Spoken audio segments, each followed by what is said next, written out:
to order.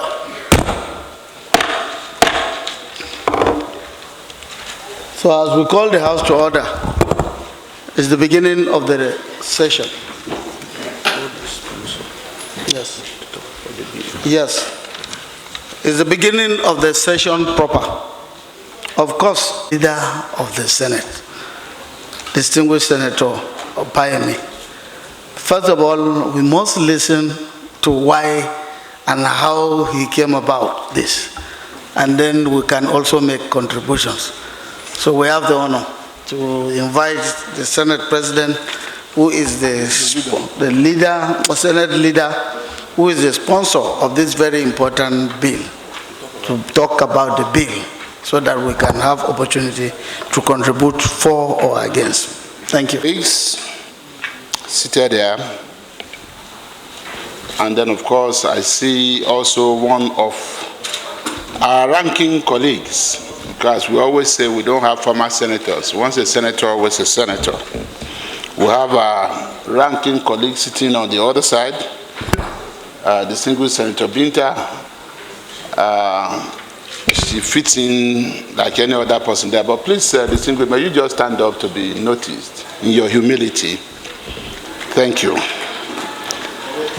Kabiesi, our royal fathers, and our high chiefs who are here, very distinguished citizens of the Federal Republic of Nigeria, sons and daughters of Erebuji, and friends of Erebuji who are here in their large number. This is my brief remark on the bill for the establishment of the Federal University of Agriculture and Tropical Studies, Erebuji. Mr. President,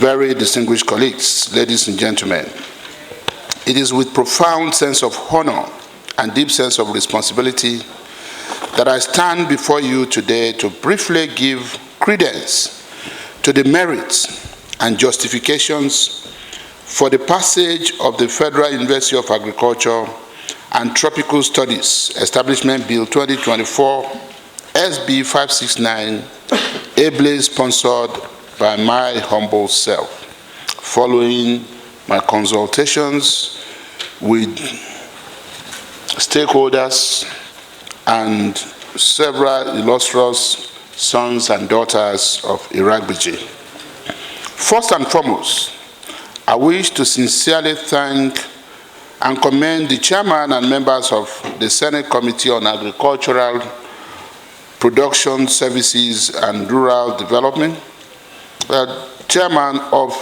Agricultural Institutions, for organizing this public hearing on this important bill.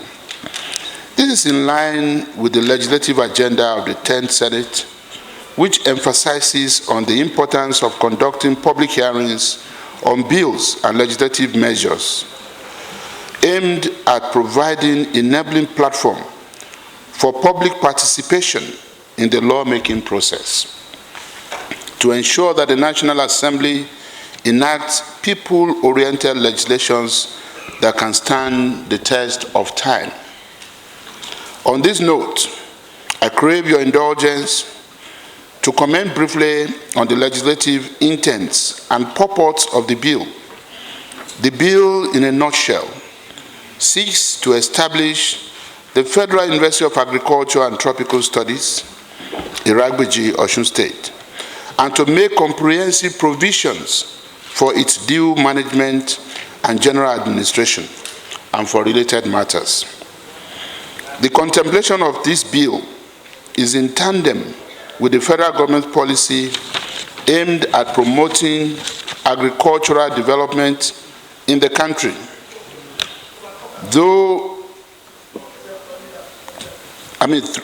Through trainings on emerging agricultural techniques and robust research activities.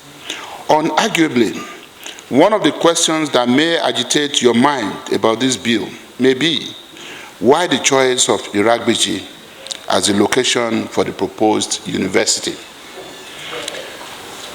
Mr. President, distinguished colleagues, ladies and gentlemen, the answer to this question is not far-fetched.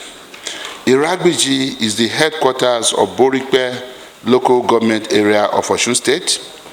It is an agrarian town with active agricultural practices in cash and food crops, such as kola nut, cocoa, yam tubers, cassava, and etc., which have made the town a hub of attraction for other states, as cocoa farmers are constantly in search of lands where they can practice their profession, not minding the distance to Erebuji.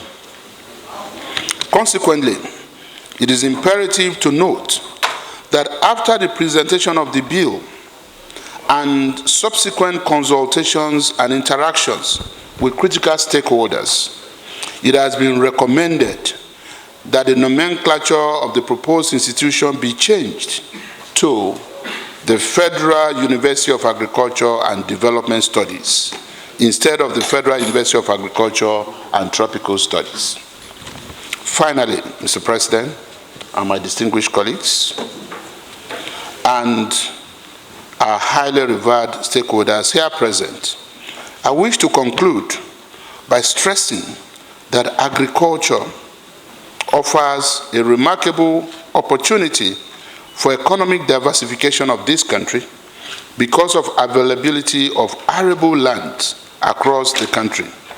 As such, any initiative that is geared towards the promotion of agriculture should, as a matter of priority, provoke the support of all and sundry, as agriculture can play a vital role in national economic transformation.